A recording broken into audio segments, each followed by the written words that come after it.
كتب كلمات الشاعر المعروف عابد المحويتي تعبر بما فيه.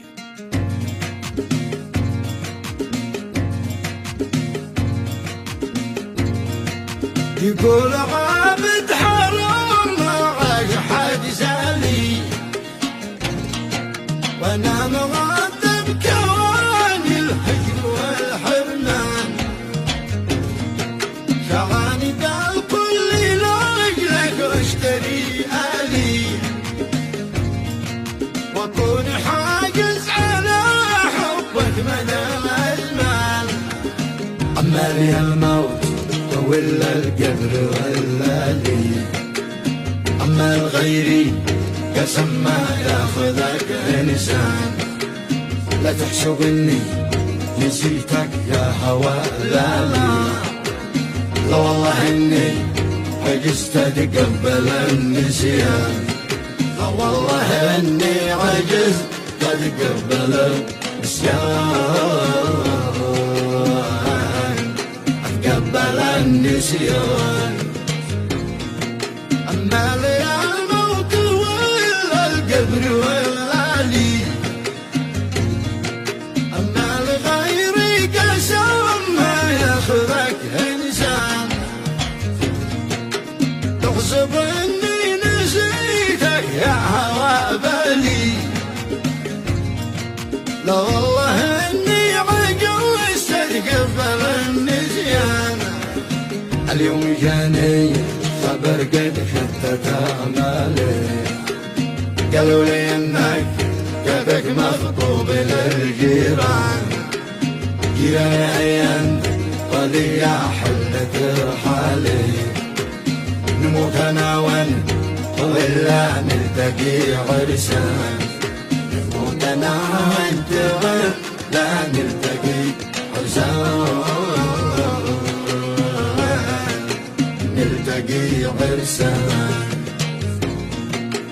قالوا اني نسيت الحب يا مالي،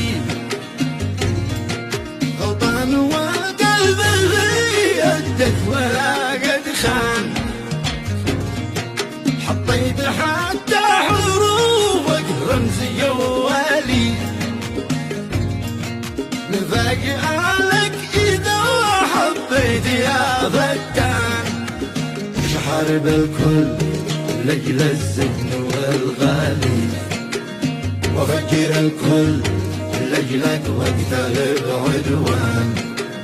ما ليلة همسي وانا من حبها مازال، مازال ينبض غلاها داخلي للآن، مازال ينبض غلاها داخلي للآن، داخلي للآن. ما ليلة أمسي وأنا من حبها خالي، ما زال ينبض غلاها داخلي للآن. ولا تظن سكوتي إننا زالي أضحك، ولكن صدري بالوجع مليان. أما الحبيبة قسم مني ومن حالي،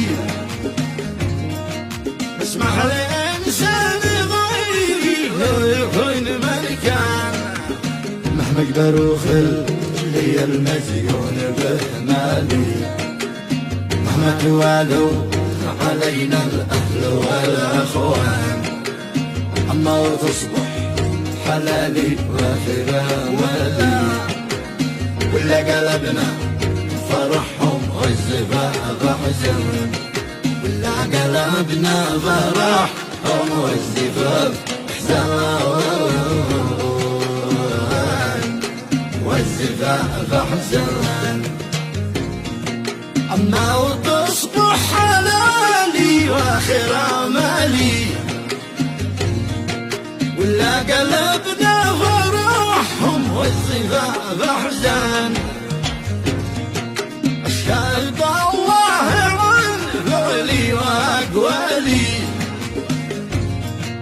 ما ودي الا يطيب الخاطر الولهان يحسبوا كم قدرنا في والإجمالي وذكروا كيف كم يتحمل الإنسان حيحسبوا كم قدرنا تبغى الإجمالي وفكروا كيف كم يتحمل الإنسان فكروا كيف كم يتحمل الإنسان يتحمل الإنسان